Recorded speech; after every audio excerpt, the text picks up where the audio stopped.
Hello, আসসালামু আলাইকুম সবাইকে। আবারও চলে আসলাম নতুন একটি ব্লগ নিয়ে। আজকের ব্লগটা একটা রেসিপি ব্লগ, আর সেই রেসিপিটা হলো গরুর মাথার মাংস দিয়ে বুটের ডাল। তো প্রথমে এখানে কিছুটা পরিমাণ তেল, পরিমাণ মতো পেঁয়াজ ভেজে নিচ্ছি। এরপর দিয়ে দিচ্ছি আদা রসুন বাটা। এখানে আমি 5 চা চামচ আদা রসুন বাটা ব্যবহার করেছি।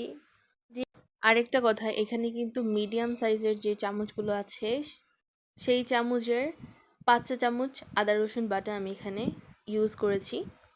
এরপর দিয়ে দিচ্ছি পরিমাণ মতো হলুদ, মরিচ। ঝালটা যার যে টেস্টের উপর ডিপেন্ড করে, যার যেরকম ঝাল পছন্দ ওই পরিমাণ এখানে দিলেই হবে। এখন সব মশলাগুলো ভালোভাবে নেড়ে চেড়ে ভালো মতো কষিয়ে নিতে হবে। এখন দিয়ে দিব লবণ পরিমাণ মতো।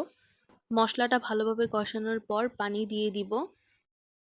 গরুর মাথার মাংসটা কিন্তু গরম পানি দিয়ে ভালোভাবে ধুয়ে নিতে হবে, যেটা আমি আগেই ধুয়ে নিয়েছিলাম।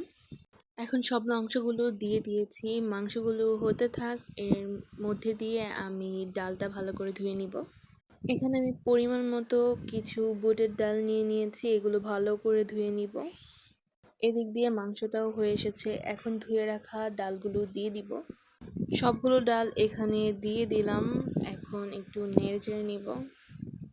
এখন দিয়ে দিলাম জিরা গুঁড়া। চুলার আঁচটা মিডিয়ামে দিয়ে দিয়েছি, এটা হতে থাক। ফাইনালি তৈরি হয়ে গেল গরুর মাথার মাংস দিয়ে বুটের ডাল। এটাই ফাইনাল লুক, মাশাল্লাহ। তো আজকের মতো আমার ভিডিও এখানেই শেষ করছি। সবাইকে আল্লাহ হাফেজ।